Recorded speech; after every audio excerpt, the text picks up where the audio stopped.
So all of a sudden AI is everywhere. People who weren't quite sure what it was are playing with it on their phones. Is that good or bad? Artificial insemination. Yes, artificial insemination. It's everywhere. That's what they call it in the ag industry. I'm talking about a more artificial digital form. intelligence. Yes. Yeah. So I've been thinking about AI for a long time, since I was in college, really. It was one of the things that, the sort of 4 or 5 things I thought would really affect the future dramatically.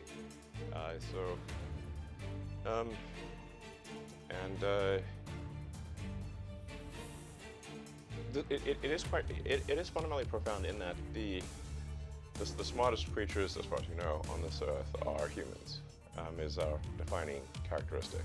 Yes. We're obviously weaker than, say, chimpanzees, less agile, but real smarter. So now, what happens when something vastly smarter than the smartest person comes along in silicon form? It's very difficult to predict what will happen in that circumstance.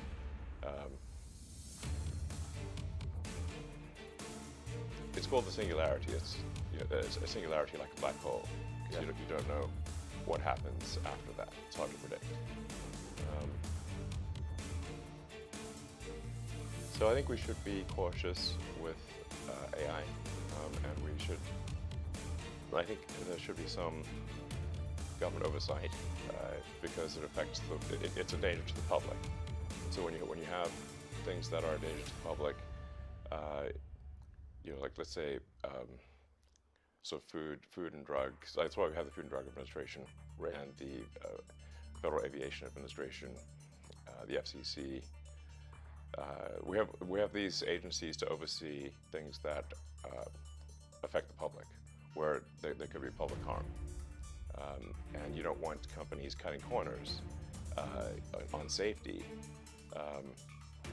and then having people suffer as a result. So that's why I've actually for a long time been a strong advocate of AI regulation. So that I think regulation is, it's not fun to be regulated. It's somewhat arduous to be regulated. I have a lot of experience with regulated industries, because obviously automotive is highly regulated. You could fill this room with all the regulations that are required for a production car just in the United States, and there's a whole different set of regulations in Europe and China and the rest of the world. So very familiar with being overseen by a lot of regulators. And the same thing is true with rockets. You can't just willy-nilly shoot rockets off, but not big ones anyway. And the FAA oversees that. And then even to get a launch license, there are probably half a dozen or more federal agencies that need to approve it, plus state agencies. So I've been through so many regulatory situations. It's insane. And sometimes people think I'm some sort of like regulatory maverick that sort of defies regulators on a regular basis, but this is actually not the case. Once in a blue moon, rarely I will disagree with regulators, but the vast majority of the time, my companies agree with the regulations and comply. Anyway, so I think we should take this seriously, and we should have a regulatory agency. I think it needs to start with a group that initially seeks insight into AI, then solicits opinion from industry, and then has proposed rulemaking, and then those rules, will probably, hopefully, grudgingly be accepted by the major players in AI, and I think we'll have a better chance of advanced AI being beneficial to humanity in that circumstance.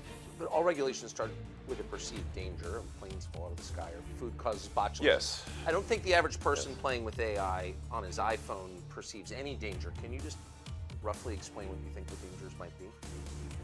Yeah, so the danger, really, AI is perhaps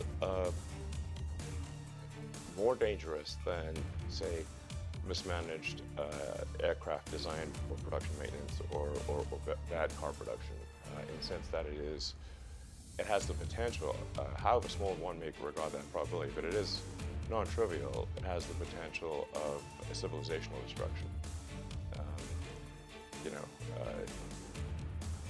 There's movies like Terminator, but it wouldn't quite happen like Terminator because the intelligence would be in the data centers. Right. The robot's just the end effector. But I think perhaps what you may be alluding to here is that regulations are really only put into effect after something terrible has happened. That's correct. And if that's the case for AI, and we're only putting regulations after something terrible has happened, it may be too late to actually put the regulations in place. The AI may be in control at that point. You think that's real? It is conceivable that AI could take control and reach a point where you couldn't turn it off, and it would be making the decisions for people. Yeah, absolutely. Absolutely. No, that's definitely where things are headed, for sure. I mean, the things like say ChatGPT, which is based on GPT-4 from OpenAI, which is a company that I played a critical role in creating, unfortunately. Back when it was a nonprofit. Yes. I mean, the reason OpenAI exists at all is that Larry Page and I used to be close friends, and I would stay at his house in Palo Alto, and I would talk to him late into the night about AI safety. And at least my perception was that Larry was not taking AI safety seriously enough. What did he say about it? He really seemed to be one sort of digital superintelligence, basically digital God, if you will, as soon as possible. He wanted that? Yes. He's made many public statements over the years that the whole goal of Google is what's called AGI, Artificial General Intelligence, or Artificial Superintelligence. And I agree with him that there's great potential for good, but there's also potential for bad. And so if you've got some radical new technology, you want to try to take the set of actions that maximize the probability that it will do good and minimize the probability it will do bad things. Yes. It can't just be hell for leather. Let's just go, barreling forward and, hope for the best. And then at one point, I said, well, what about, we're going to make sure humanity's okay here. And then he called me a speciesist. Did he use that term? Yes.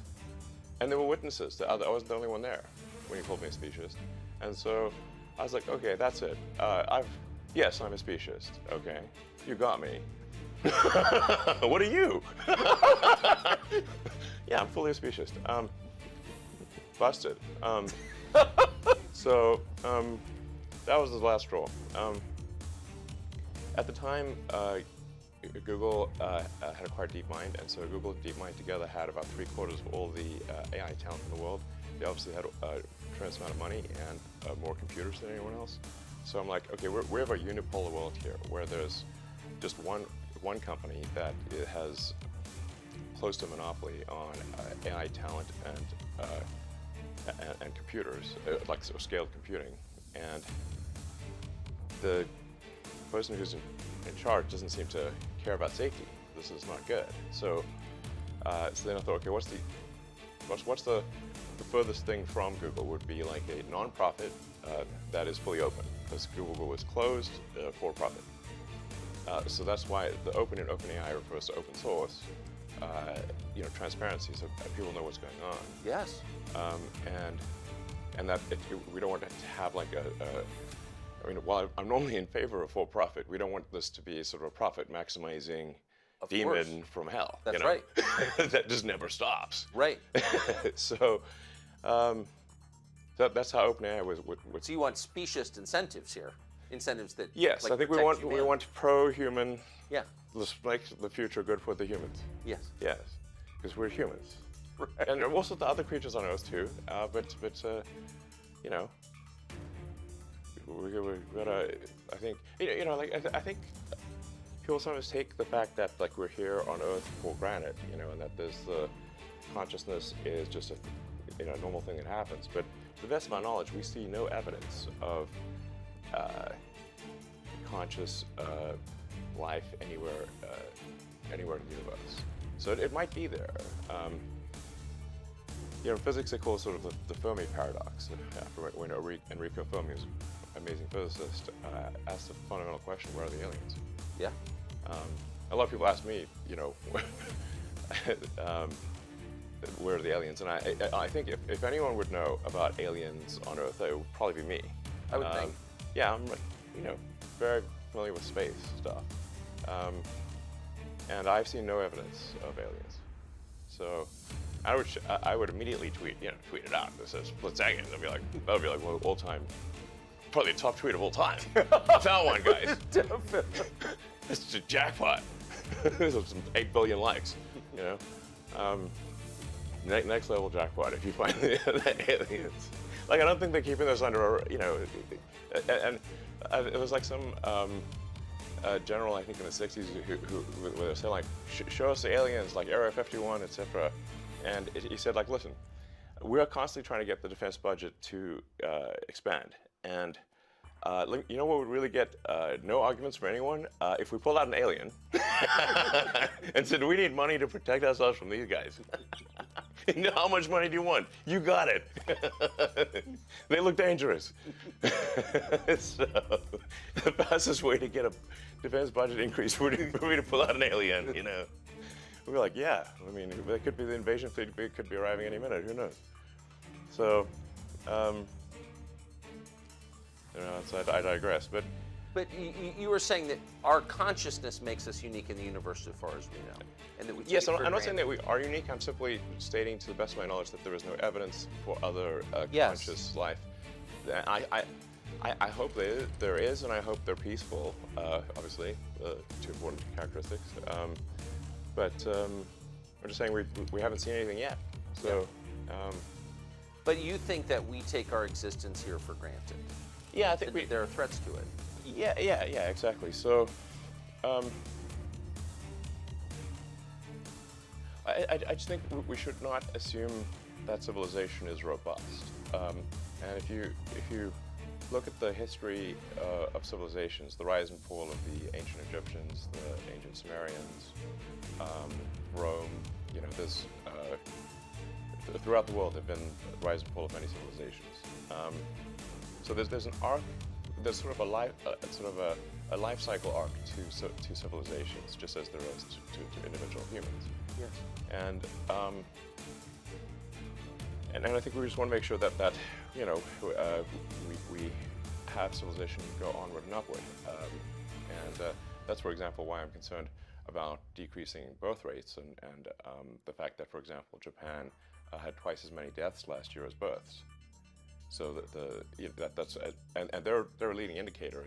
This is. Can I say, and you've written and talked a lot about this, but can I just ask you to pause just for a parenthetical note? Why is that?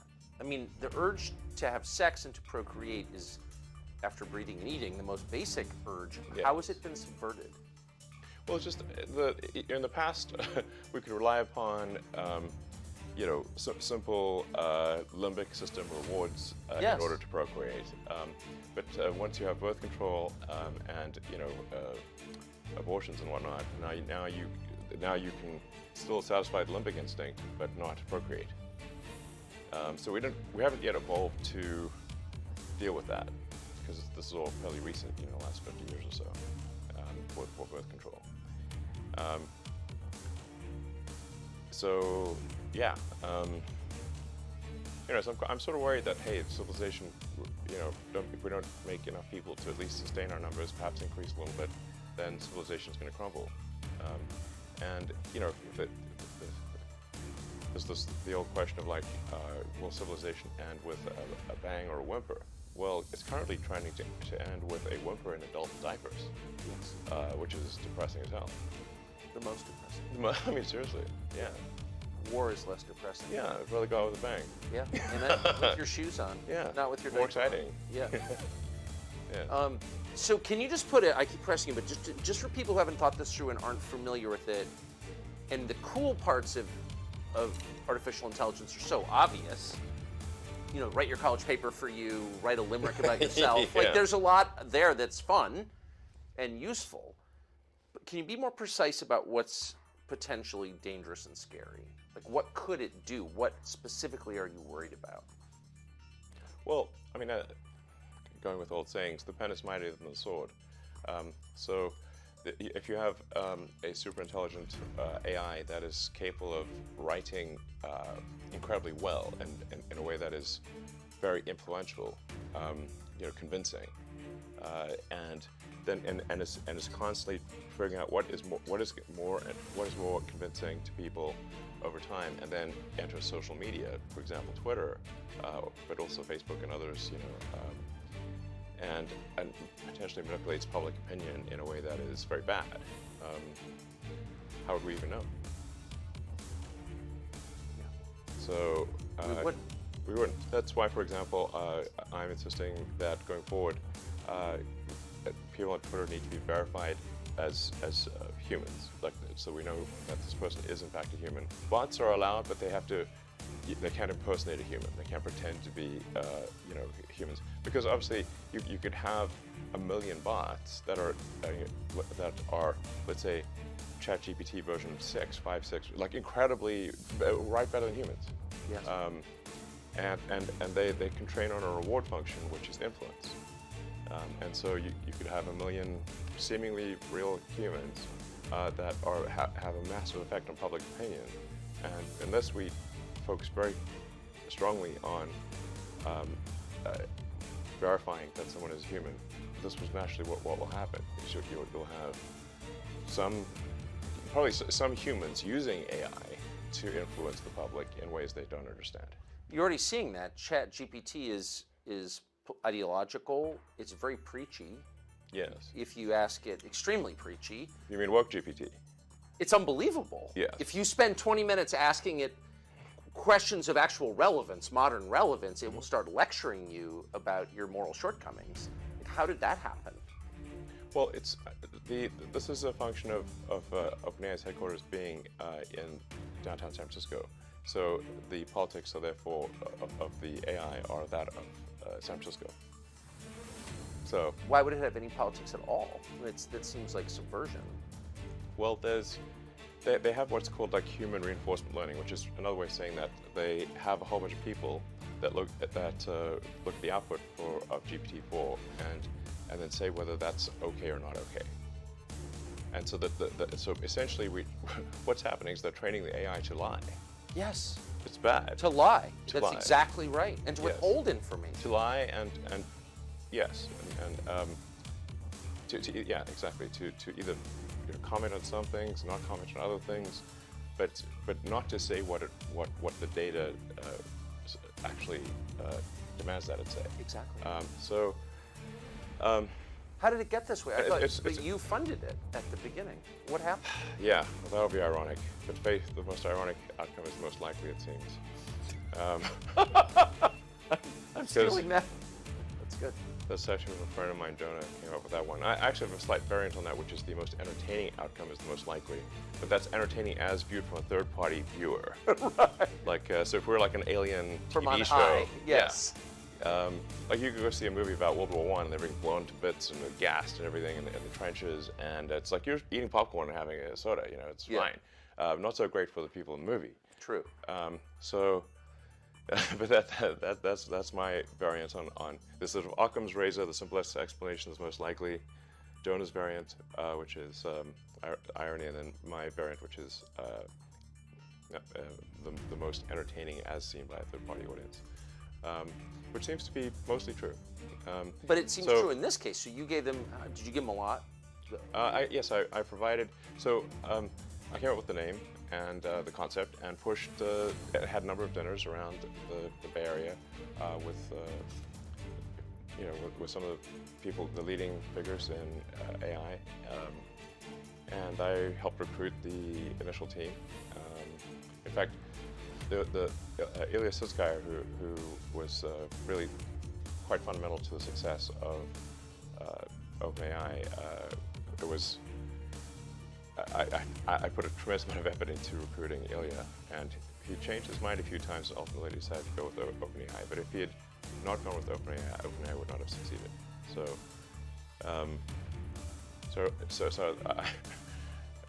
I really put a lot of effort into creating this organization to serve as a counterweight to Google, and then I kind of took my eye off the ball, I guess, and they are now closed source, and they are obviously for profit, and they're closely allied with Microsoft. In effect, Microsoft has a very strong say, if not directly controls OpenAI at this point. So you really have an OpenAI Microsoft situation, and then at Google DeepMind are the two sort of heavyweights in this arena. So it seems like the world needs a third option. Yes. So I think I will create a third option, although starting very late in the game, of course. Can it be done? I don't know. I think we'll see. It's definitely starting late, but I'll try to create a third option, and that third option hopefully does more good than harm. Like the intention with OpenAI was obviously to do good, but it's not clear whether it's actually doing good or whether it's. I can't tell at this point, except that I'm worried about the fact that it's being trained to be politically correct, which is simply another way of saying untruthful things. Yes. So that's a bad sign, and there's certainly a path to AI dystopia is to train an AI to be deceptive. So yeah, I'm going to start something which you call Truth GPT, or a maximum truth-seeking AI that tries to understand the nature of the universe. And I think this might be the best path to safety, in the sense that an AI that cares about understanding the universe it is unlikely to annihilate humans, because we are an interesting part of the universe. Hopefully, they would think that. I think because humanity could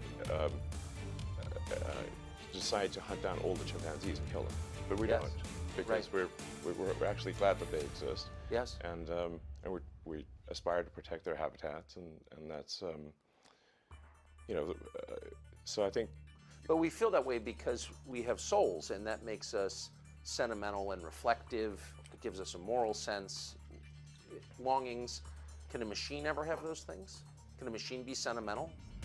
Can it appreciate beauty?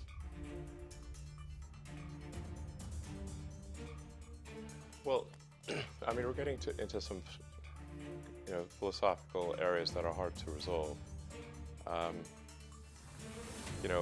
I take somewhat of a scientific view of things, which is that we might have a soul, or we might not have a soul. I don't know. It feels like I feel like I've got some sort of consciousness that exists on a plane that is not the one we observe. Yes. That is certainly how I feel, but it could be an illusion. I don't know. But for AI, in terms of understanding beauty, there's a difference from appreciating beauty and being able to create incredibly beautiful art. Yes. Will AI be able to create incredibly beautiful art? It already does. Yes. If you see some of the Midjourney, I have. This stuff, it's incredible. It is. No question that it can create art that we perceive as stunning, and it's doing sort of still images now, but it won't be long before it's doing movies and shorts, and movies just a series of frames with audio. But at that point, because it can mimic people and voices, any image, it can mimic reality itself so effectively. I mean, how could you have a criminal trial? I mean, how could you ever believe that evidence was authentic, for example? And I don't mean like in 30 years, I mean like next year. I mean, that seems totally disruptive to all of our institutions. Well, I don't think you could take, say, random video on the internet and assume it to be true. That's definitely not the case. Now, if somebody, say, has some video on their phone or their computer with a date stamp and a particular time, I think, you know, it's more likely to be true than not. You can also cryptographically sign things. Like, you know, mathematically, we don't see any way, for example, for AI to subvert the fundamentals of mathematics and say figure out how to hash Bitcoin, easily. It's not as AI can't defy fundamental math. Yeah. So we can improve the efficiency of Bitcoin hashing algorithms in the silicon, but not fundamentally crack it. So I guess cryptographic signatures and one way to do it. But I'm not so worried. I think it's more like, will humanity control its destiny or not? Will we have a future that is better than the past or not? And not, you know, without, we can certainly destroy ourselves without the help of AI. If you look at all of the past civilizations, they didn't have AI, the ones that aren't around anymore. They had chariots, and that was enough. Yeah, chariots, and chariots were probably a real big deal back then. You know? They were, yeah. So, you've heard people say we should just blow up the server farms because there's no way to, once this gets rolling, there's no way to slow it down. What do you think of that? Well, the really heavy-duty intelligence is not going to be distributed all over the place. It'll be in a limited number of server centers. If you say very sort of deep AI, heavy-duty AI, it's not going to be in your laptop or your phone. It's going to be in a situation where there's like 100,000 really powerful computers working together in a server center. So it's not like subtle, and there are a limited number of places where that can happen. In fact, you can just look at the heat signature from space, and it'll be very obvious.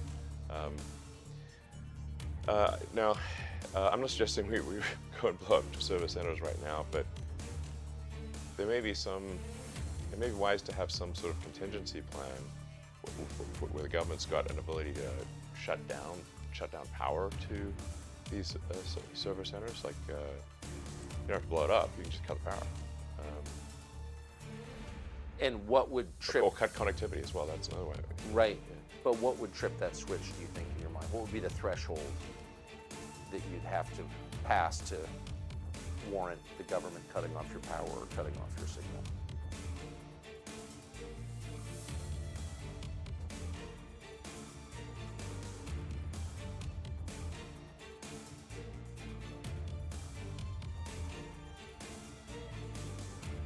Well, I mean, I guess if we lost control of some super AI, like for some reason, like the things that would normally work to do a passive shutdown, like the administrator passwords, if they somehow stop working, where we can't slow down or you know,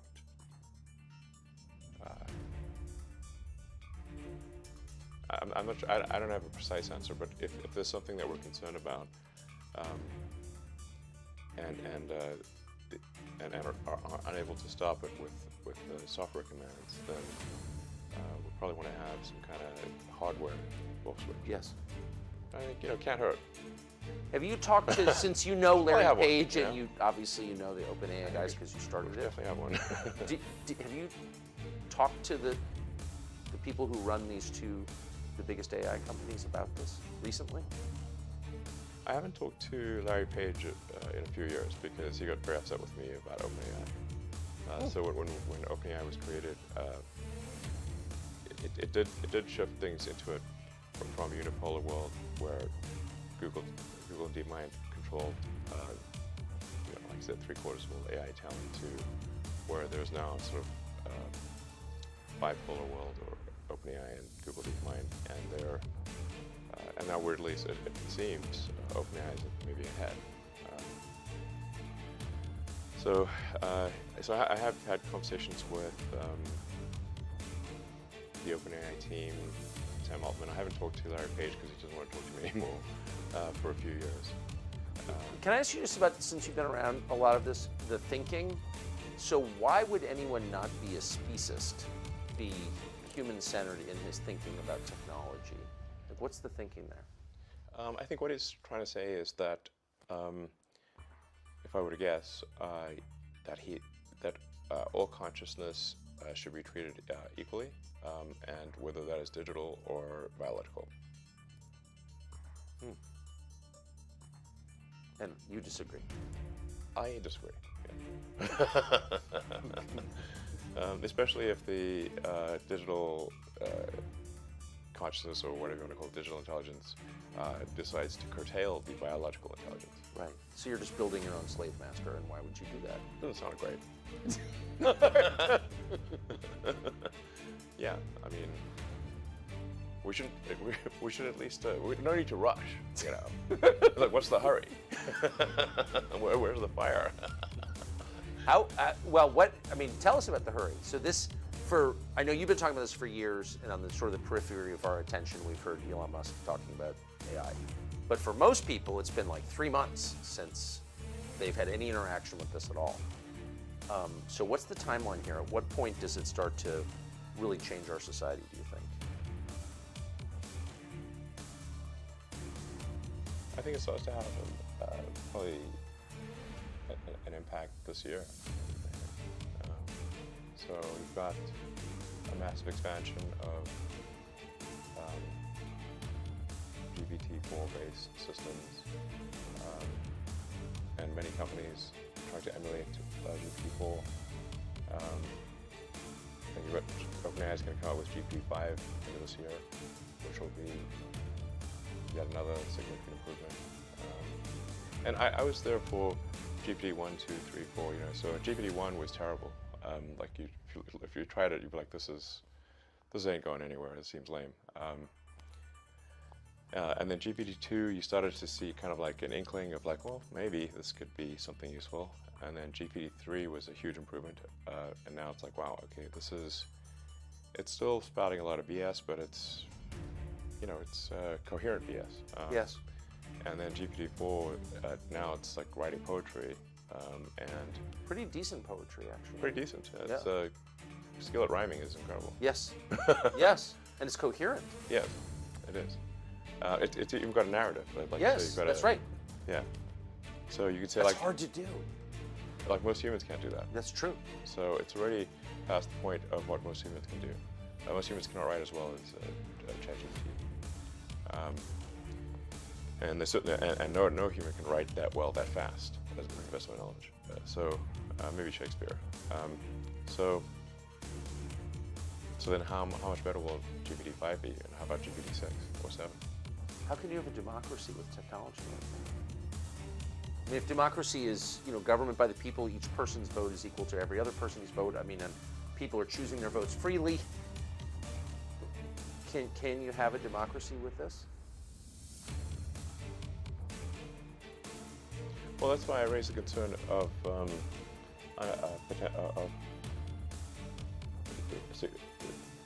AI being a significant influence in elections. And even if you say that AI doesn't have agency, well, it's very likely that people will use the AI as a tool in elections. And then, if the AI is smart enough, are they using the tool, or is the tool using them? So I think things are getting weird, and they're getting weird fast.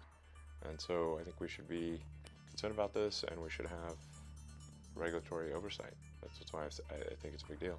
And I think social media companies really need to put a lot of attention into ensuring that the things that get created and promoted are that we're dealing with real people, not with a million ChatGPTs pretending to be people. Exactly.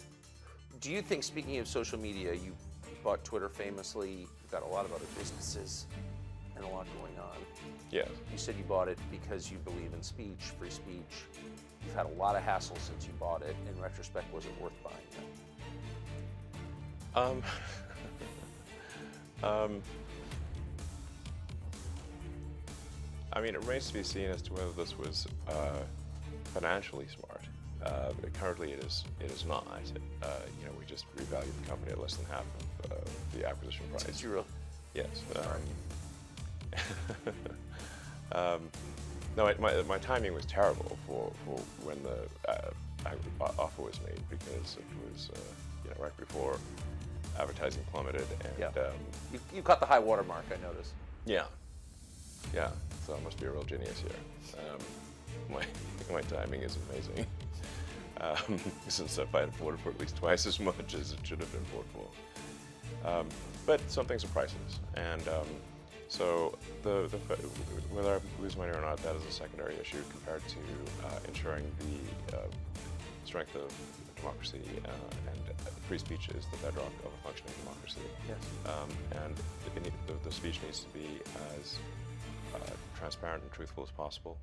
So we've got a huge push on Twitter to be as truthful as possible. We've got this community notes feature, which is great. It is great.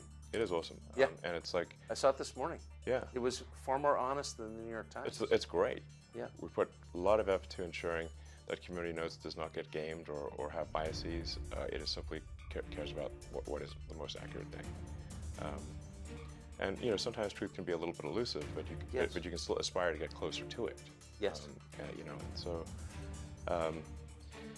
And I think the effect of community notes is more powerful than people may realize, because once people know that they could get noted, community noted on Twitter, then they'll think more carefully about what they say. They're likely.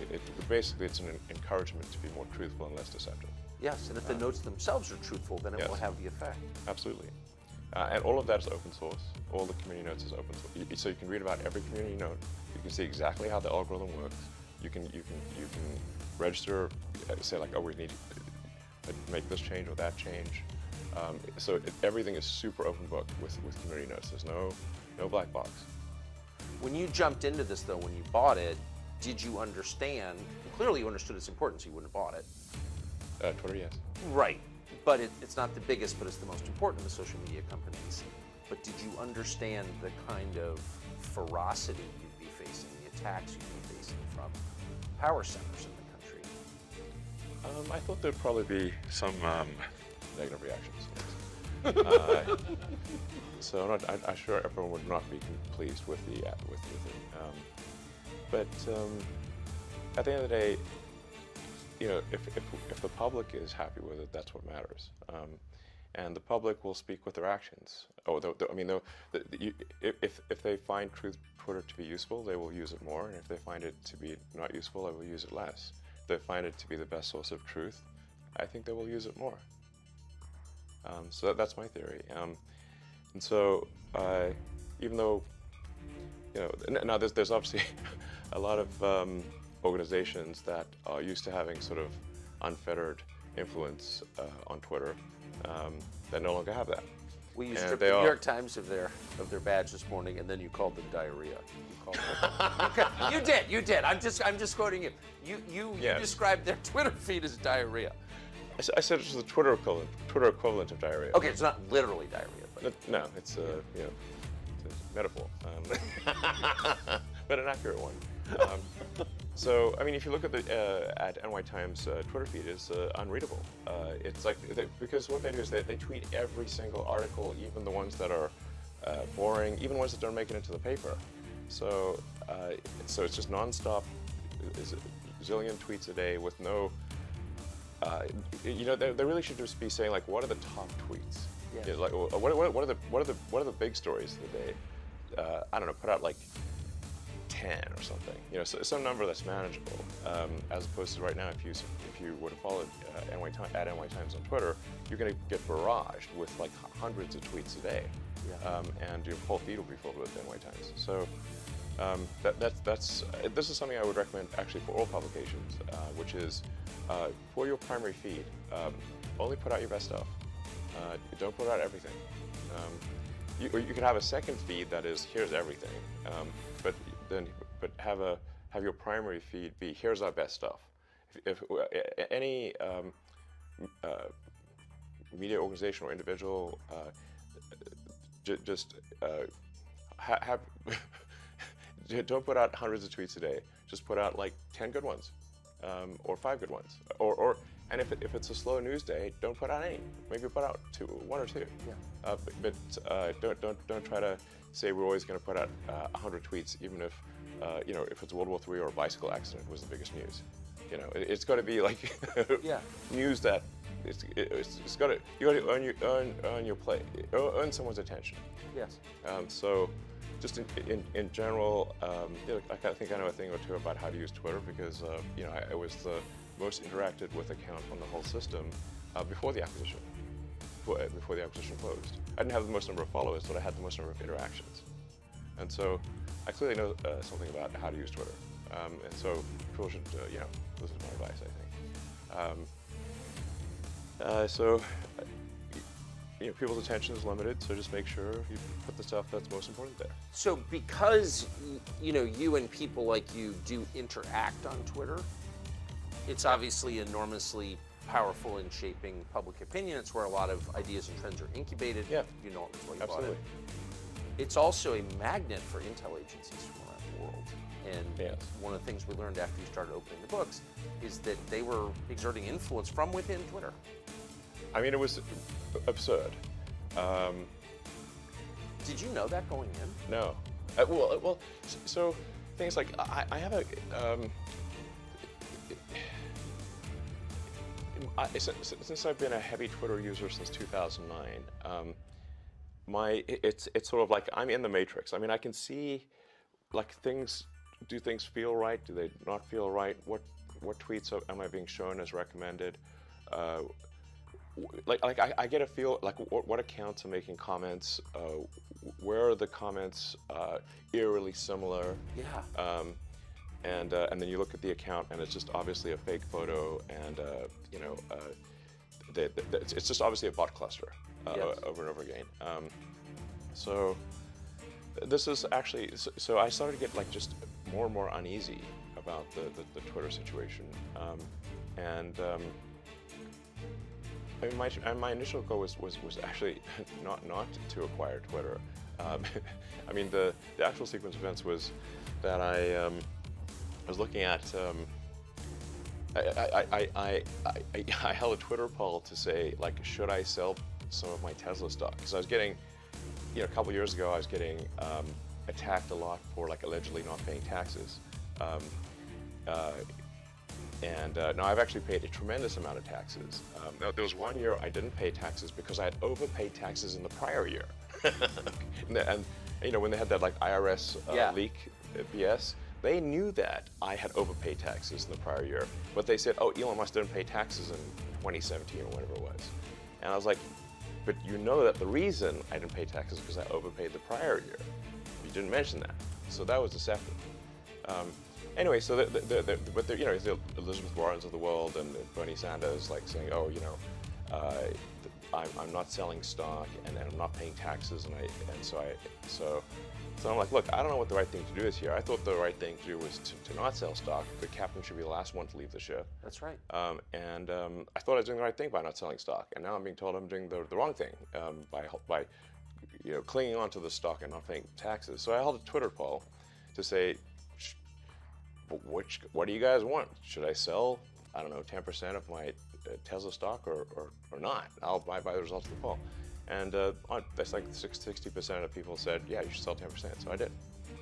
So then I had a bunch of cash, and I'm like, what should I do with this? At the time, the Federal Reserve rates were super low, so it's just like sitting in the, I guess Your checking account? well, in the T-bill account, money market account, whatever. The whole banking thing is a whole separate subject. I know it's a little thing or two about finance, so then I'm sitting with this money in the account. It's earning less than the rate of inflation. So the rate of inflation is much higher. So we got high inflation. I'm earning peanuts in the money market account. Well, this is dumb. I'm getting like minus. Yeah, it's just evaporating. Yeah, I'm getting minus like 6 or 7% return here, maybe worse. And so then, well, it's like, what stock should I buy? And I believe in buying stocks of companies where you use the product. And Apple's got a competing electric vehicle car program, so like Apple products, we're not going to invest in them because they've got a competing autonomous EV program. And so what's the other product that I use? Oh, Twitter. Okay, so I'll put the money in Twitter. It's better than just having it earn negative 6% inflation situation. So I bought a bunch of it, bought a bunch of Twitter stock. Not like I said, not with the intent of buying the company, just it's better than keeping it in a money market account. Remember how much you bought? I think it was like 8% or something of the company. I'm talking to some of the board members, and then they said, "Hey, well, do you want to join the board?" So I was like, "Well, I generally don't want to be on boards, but because it's boring, and I have a lot of things to do. But I do care about the direction of Twitter, so I'll consider being on the board." And I thought about it for about a week or so, and then based on the conversations that I was having with the management team and the board, I came to the conclusion, rightly or wrongly, that if I joined the board, they would not listen to me. So then I'm like, okay. Then I would just be a quisling. I don't want to be some sort of just, go along for the ride quisling situation. And if a collaborator effectively. Right. So, and it really felt like I was starting to feel like, wait a second, like it's weird. Something's not right in this. Something's wrong in the state of Denmark here. Something feels wrong about the platform. It seemed to be just drifting in a. I couldn't place it exactly. It felt like it was drifting in a bad direction. So then I was like, and my conversations with the board and management seemed to confirm my intuition about that. So then I was like, okay. But basically, I was convinced these guys do not care about fixing Twitter, and I had a bad feeling about where I was headed based on the conversations I had with them. So then I was like, you know what, I'll try acquiring it and see if acquiring it is possible.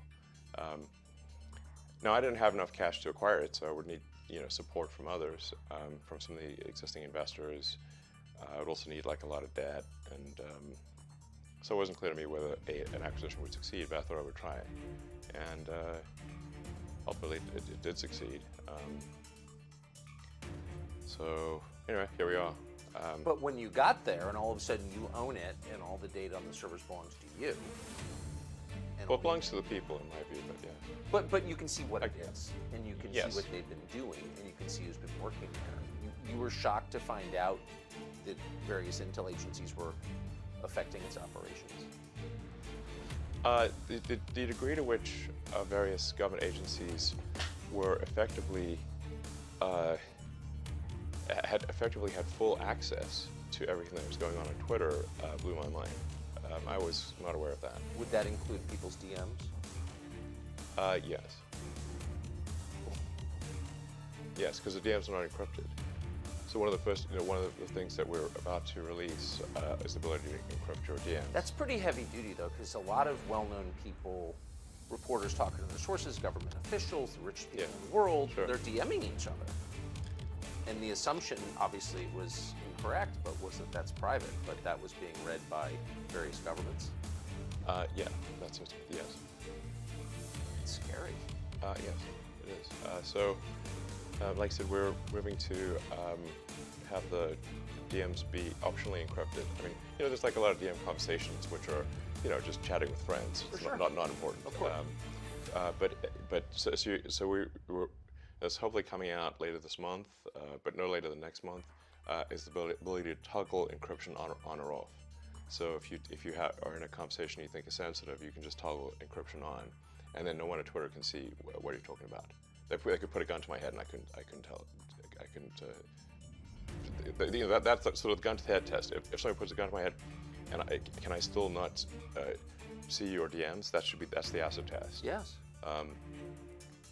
And that's how it should be if you want your. Have you had complaints from various governments about doing this?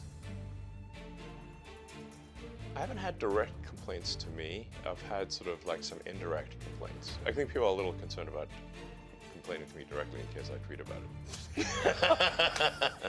You know. They're like, uh-oh. So they're sort of trying to be more roundabout than that.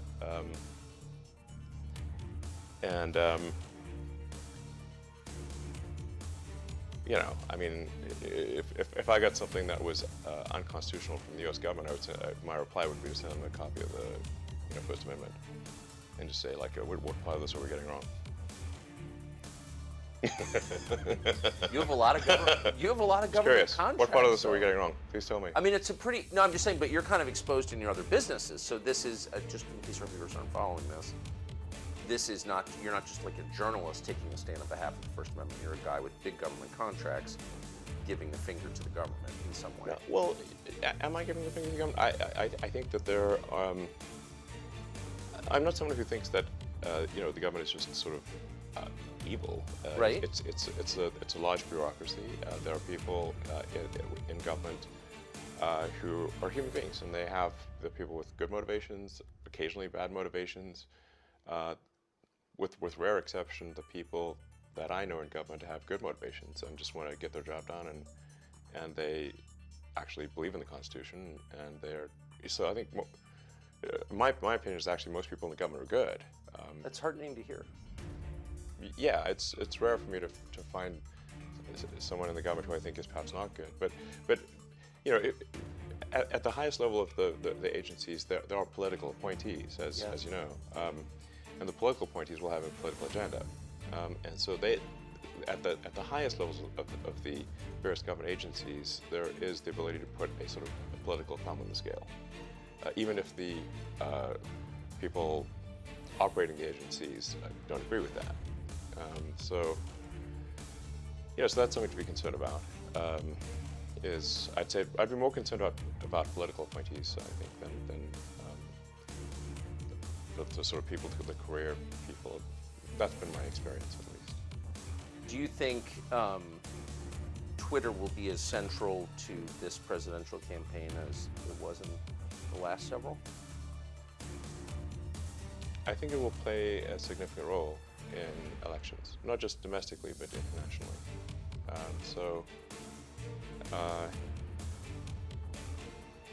The goal of New Twitter is to be as fair and even-handed as possible.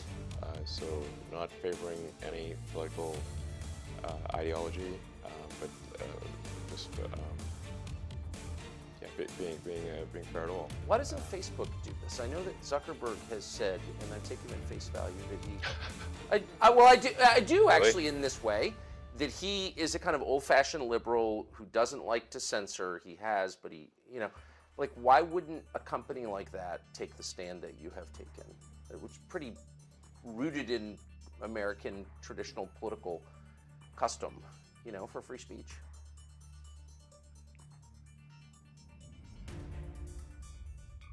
My understanding is that Zuckerberg spent $400 million in the last election, nominally in a get-out-the-vote campaign, but really fundamentally in support of Democrats. Is that accurate or not accurate? That is accurate. Yes. Does that sound unbiased to you? No, it doesn't. Yes.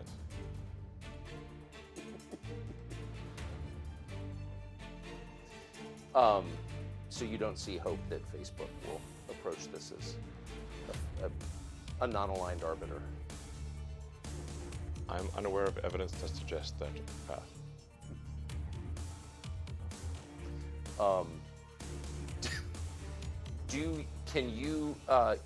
You've allowed Donald Trump back on Twitter. He hasn't taken you up on your offer because he's got his own thing. Right. Do you think he will go back on Twitter? Well, that's obviously up to him. My job is to, I take the freedom of speech very seriously. So it's I didn't vote for Donald Trump. I actually voted for Biden. People think I'm some sort of hardcore, So certainly some of the media try to paint me as like far right or whatever. I'm right. And the only time I've ever even voted Republican was once for because I'm registered to vote in South Texas was for a Mexican-American woman for Congress. That's literally the only Republican vote I've ever cast in my entire life. Yeah. Once. And so, not saying I'm a huge fan of Biden, because I would think that would probably be inaccurate. But you know, we have difficult choices to make in these presidential elections. It's not. I would prefer, frankly, that we put someone, just a normal person, as president, a normal person with common sense, and whose values are smack in the middle of the country. You know, just center of the normal distribution, and I think that would be great. And everyone would be happier. Would you run? Like, why wouldn't you run? I was born here, so. Oh, of course you would. I'm a technologist also. I'm not a politician, so it's not like you know, I think we have made maybe being president not that much fun, you know, to be totally frank. It is by design a relatively weak role, you know, because it's intended to be balanced by the House and the Senate and the judiciary.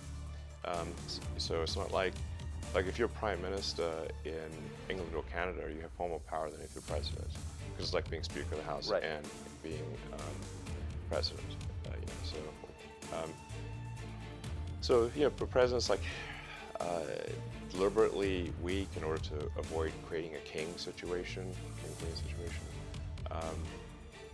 But you get dumped on all day, no matter what you do, and everything you do is scrutinized, and your life is not your own. And if you any skeletons you've got in the closet will be trotted out and you know, paraded down Main Street, and even if they don't exist, they'll make them up and fakes it, whatever. Politics is a blood sport. Yeah. So it's not something I'd want to do. So I got one last thread that you alluded to. You said, "Don't get me started on the banks." So you've seen a couple regional bank collapses. Yeah. And we've been told that's not a big deal, that these are isolated and each one collapsed for unique reasons. It's not systemic in any sense. What's your sense of the stability of the American banking system? Well, it's actually at this point a global banking system problem. So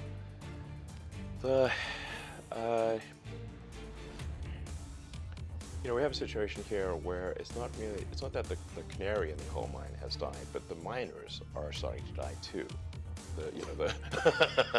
So, and you know, Silicon Valley Bank collapsing overnight is one hell of a big canary. You know, it's more like a turkey. I mean, it's not like some small fry thing. Yeah. It's a big fry, or medium fry. And then Credit Suisse, which is I think was formed in the mid-1800s, was basically sold for pennies in the dollar, forced to merge with UBS, and even then required backstop by the Swiss government. I mean, like, hello guys, maybe we have issues here. Maybe things aren't all great. They're definitely not all great. There's more forceful here. I think that there is a serious danger with the global banking system.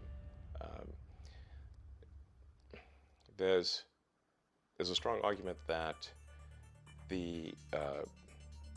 if you were to actually mark to market the portfolios of the banks, the loans and whatnot, that the entire banking industry would have negative equity. It feels that way. Yes.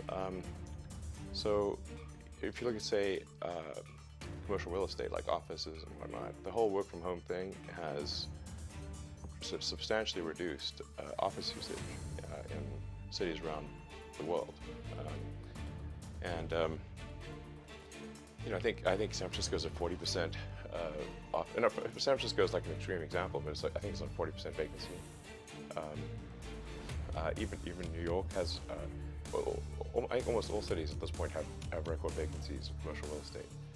So now, commercial real estate used to be something that was a grade A asset that if a bank had commercial real estate holdings, those would be considered the highest security, safe, Sure. some of the safest, assets you could have. Now that is not the case anymore.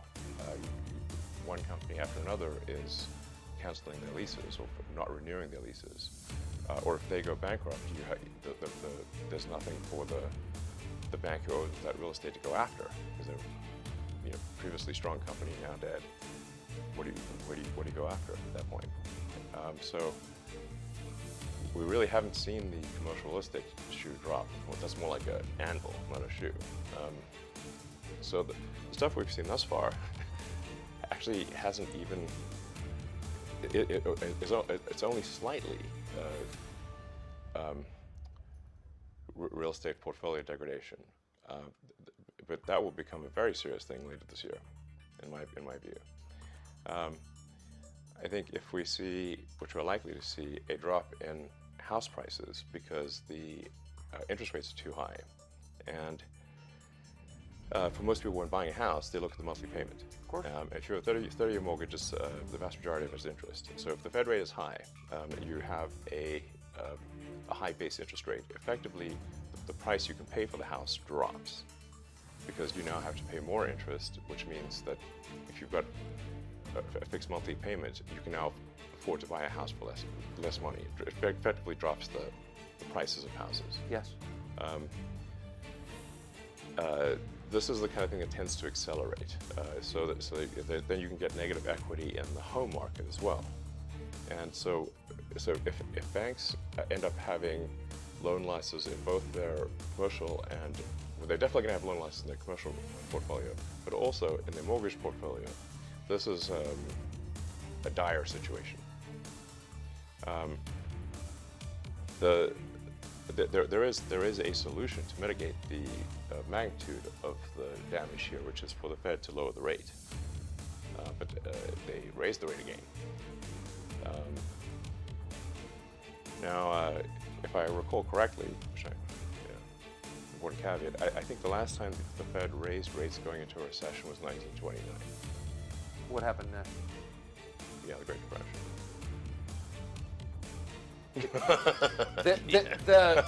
The concern, I'm not telling you So- nothing you don't know, but the concern is if the Fed drops rates again, then inflation will accelerate, and you can't do that in an election year.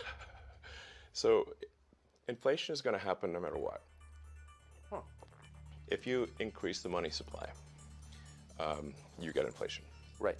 So there's not some magical cure for getting rid of inflation, except to increase the productivity, the output of goods and services.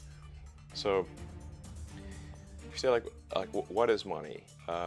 You've got these sort of it's basically numbers in a database that sum up to something, come up to some total. Then you've got the output of goods and services of the economy, and as long as the ratio of money to ratio of goods and services stays, if that stays constant, you have no inflation.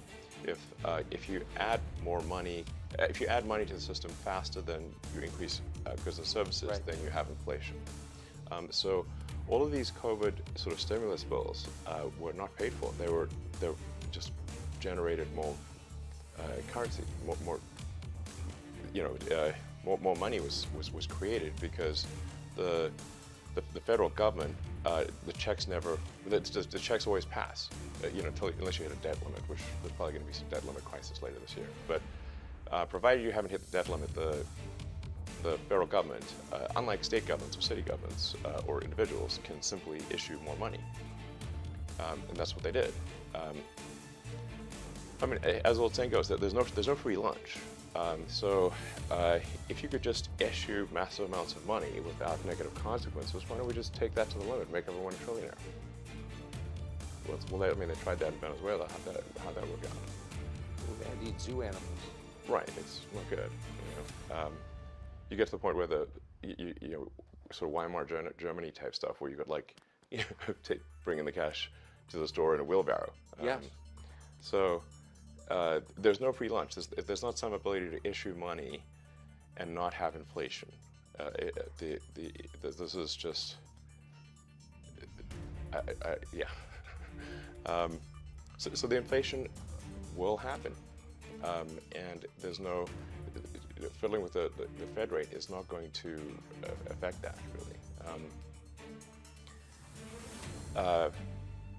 But a high Fed rate can cause a lot of damage in shifting funds in the wrong direction. So the long-term return on, say, the S&P 500, I believe is, depending on how you count it, around 6%. So if the Fed real rate of return starts to approach what the long-term return is on the stock market, why would you keep any money in the stock market? You should simply buy treasury bills. Of course. Because the treasury bills is a certainty, whereas the stock market fluctuates. Right. This is pretty basic. Also, why would you keep money in a bank savings account if you can put it in what's called a money market account, which is an account that represents treasury bills? If the treasury bill money market account gives you, 4 to 5% interest, and the bank savings account only gives you 2%, you'd be a fool to keep the money in the bank savings account. So the Fed has made a tremendous mistake by going this high with their rate, and they need to drop it immediately. Do you think they will?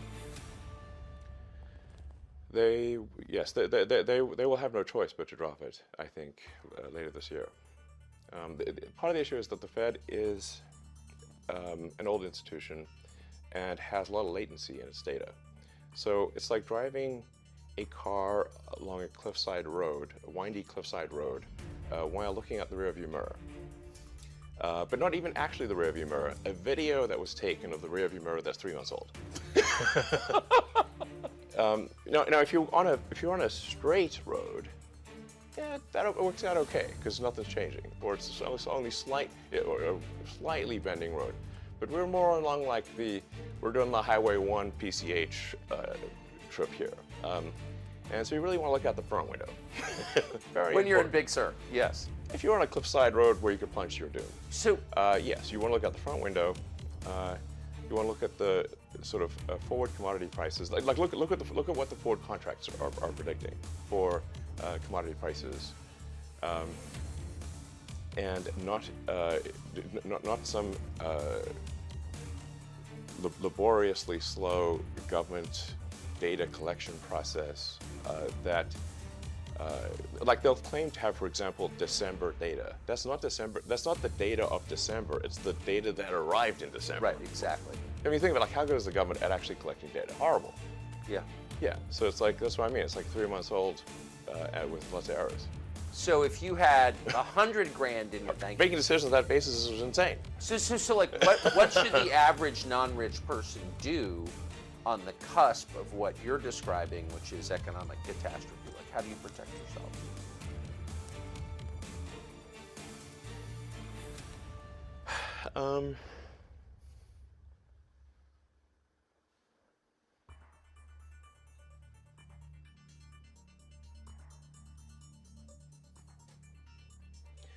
I think probably a smart move overall, and this is guidance that I think applies across the ages, is if there are companies in whose products you believe, buy and hold the stock, and when everyone else is panicking, then buy more, and when everyone else thinks that the stock is going to the moon, sell it.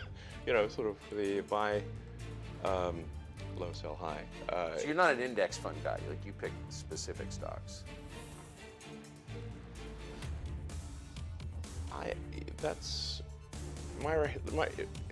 You have to say, like, what is the purpose of a company? Why should a company exist? A company exists. It's a group of people collected together to provide products and services. It's not a thing in and of itself. It's just a group of people that's like, it's hard if it was just one person making. You can make cupcakes yourself, but you can't make cars by yourself. Yes. So, therefore, the value of a company is a function of the quality of the products and services that it has created and will create. And so, if there's a company that you think, well, this company's got a lot of exciting products that I think are awesome. Their current products are good. That's probably a company to invest in, because that's the reason companies exist, to produce goods and services that you like. And so, no, I mean, there's some caveats here to make sure you're not like investing when it's like the hottest thing, you know, because then it's going to be at a temporary high.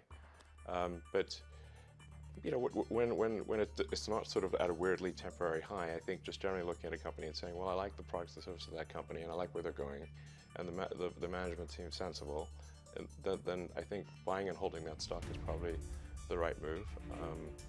I'm probably doing that with a few companies.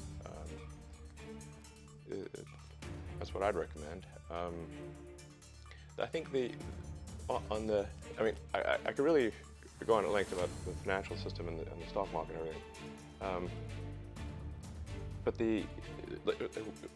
I mean, these days I think we've gotten a little too far into the index passive fund world. Like somebody at some point's got to make a decision. You know, I couldn't agree more. Yeah, and by the way, it's like betting on both red and black. I mean, it doesn't. Yeah. Well, betting on red and black in a casino situation where it could come up green, right? And you're bound to lose. Yeah. So the longer you play, the worse you do. Now, the stock market is kind of like the opposite of a casino, which is the longer you play, the more likely you are to succeed. That historically has been the case, and I think will continue to be the case. But it's really just important not to panic. If you buy a stock and you read something terrible in the newspaper, you want to just remember the news has got a negative bias. And think about are the products of the company still sound? Does it have a good product roadmap? Do you believe in the management? If so, ignore what the press says. Or if the price drops when there's a negative article, buy its stock. So here's my last question. And you mentioned the press. You've been the subject of press coverage for like a long time. Sure. But very intense media coverage for the last year. Yeah, sure.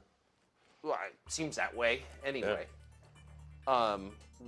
How has your opinion of the press changed?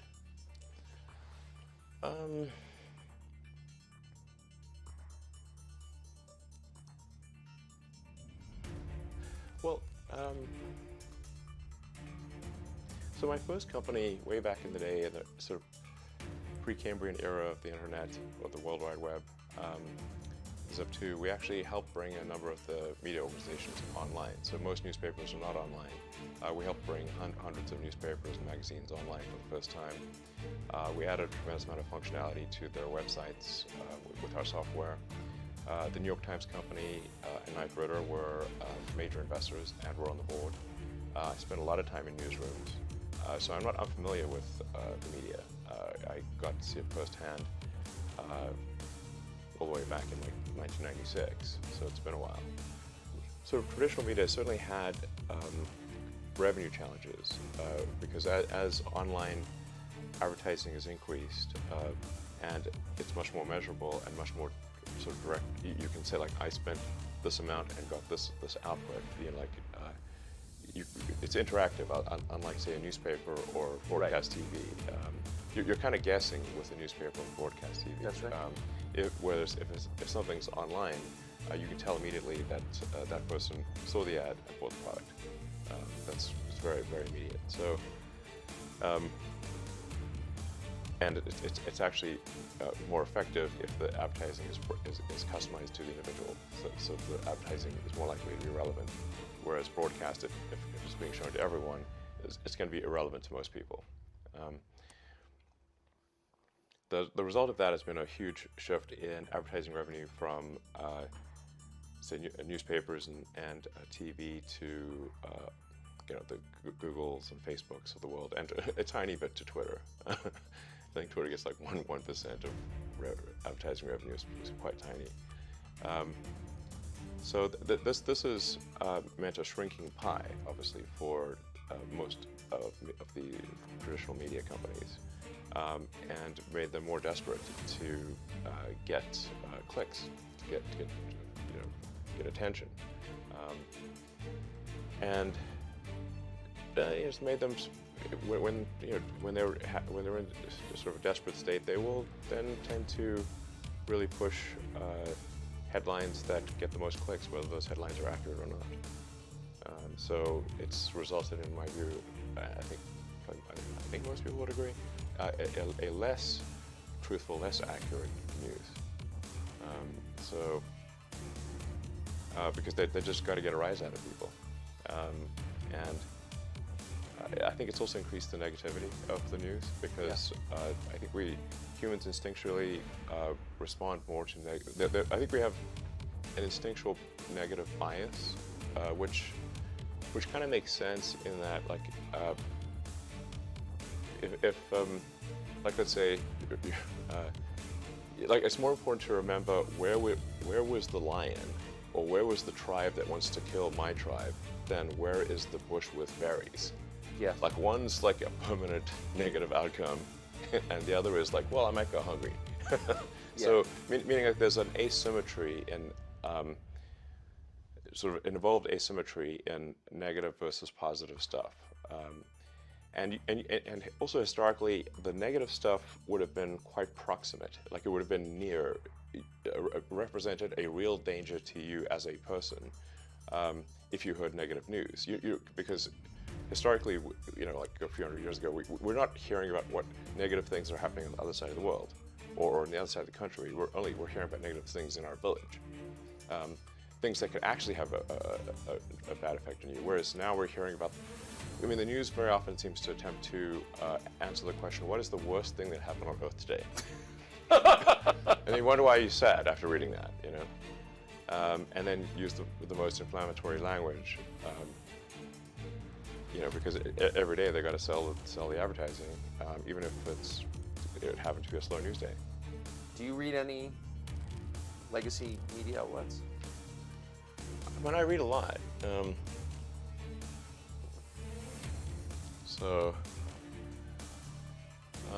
really get most of my news from Twitter at this point. It is the #1 news source, I think, in the world at this point. Yeah. And thus all the more important that we strive to be accurate. And it's not just a question of accuracy, but we also need to allow the people to develop the narratives that are of interest to them. So it's possible for news to be technically truthful, but they're still deciding what the narrative is. Like let's say you wanted, let's say you took a photo of someone and they had a little zit. Now you could zoom in on the zit and make it look gigantic, like Mount Vesuvius, and it is still true that they have a zit. It's just not the size of Mount Vesuvius, and they, it doesn't properly reflect their face. Their face is not one giant zit. But you could say, like, well, it's true, but have they lied? They haven't. They've just happened to zoom in on the zit and not look at the rest of the face, type of thing. So. And what I'm saying is that that choice of narrative is extremely important, and at the point at which if there's only, like, say, half a dozen editors-in-chief, or maybe even fewer than that, maybe it's only 3 or 4 that are deciding what the narrative is, what's going to be on the front page, then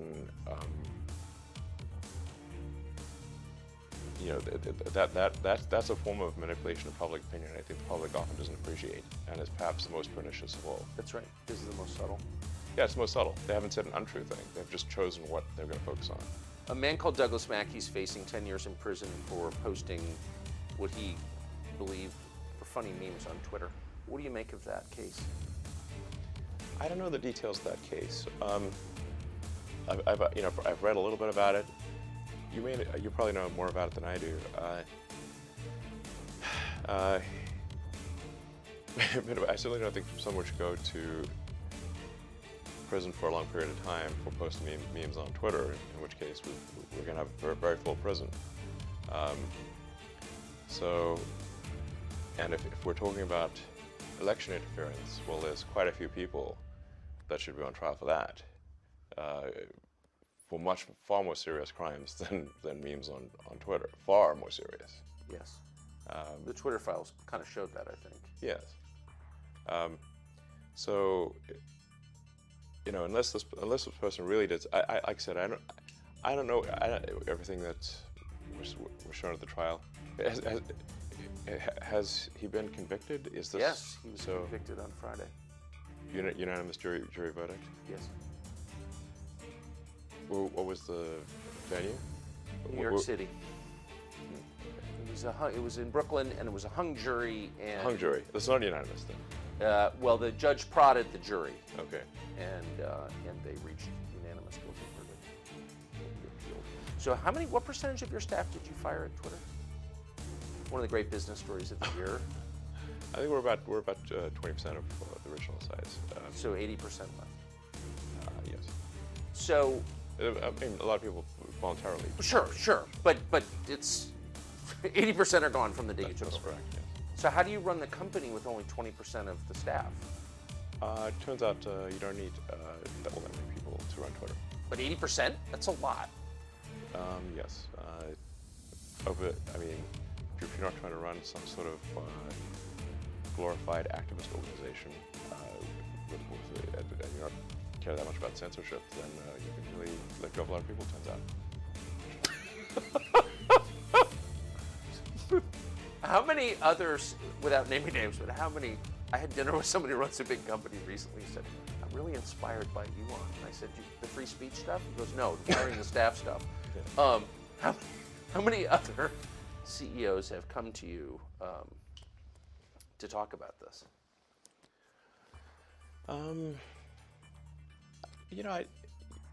I spend a lot of time at work, so it's not like I'm meeting with lots of people. They see what actions I've taken, but I think we just had a situation at Twitter where it was absurdly overstaffed. So it wasn't you look at, say, like, what does it really take to operate Twitter?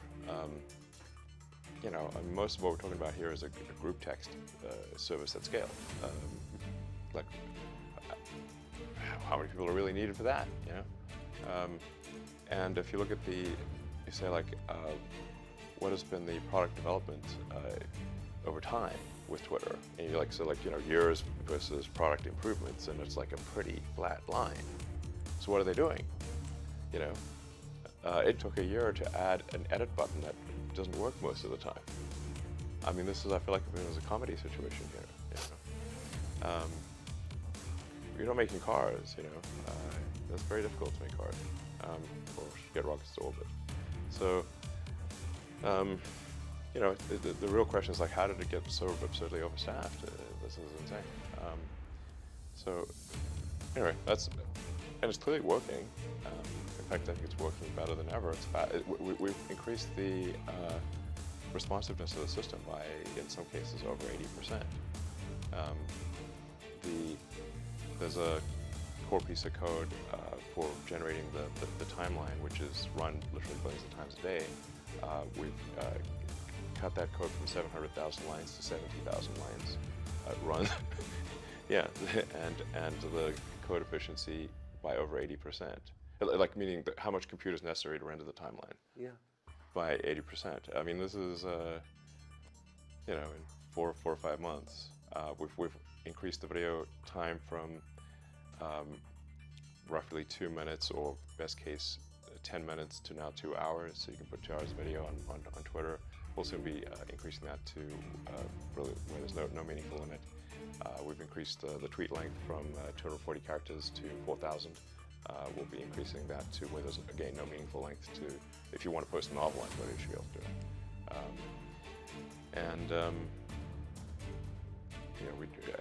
As everyone saw on Friday, we open sourced the super embarrassing recommendation algorithm, which we will taking apart and eviscerating, which is exactly what I hoped they would do, and pointing out all the nonsense. We're going to open source more, and we're going to subject it to public review. We're also going to get criticized a lot because people will point out all of the foolish things that are happening in the code, but then we'll fix it, and we'll fix it fast and in full public view. And I think that's the kind of thing that owns the public trust. because like, don't take my word for it. It's just, you can literally read the code, and you can read what people say about the code, and you can see the improvements that we make, and you can see, you'll see the, like in real time, live, see it get better. So my prediction is that this, I would be surprised if this does not lead the public to think, okay, this is something that I can trust. I mean, I think far more trustworthy than, say, other social media organizations that have some mysterious black box that they refuse to show how it works. I mean, what are they trying to hide? What are they trying to hide? Just not good things. Yeah. If they had to have something to hide, why don't they show it? But they won't. Because it's a proprietary business secret. Yeah, sure. So, so we're trying to make Twitter the most trusted place on the internet, where you can get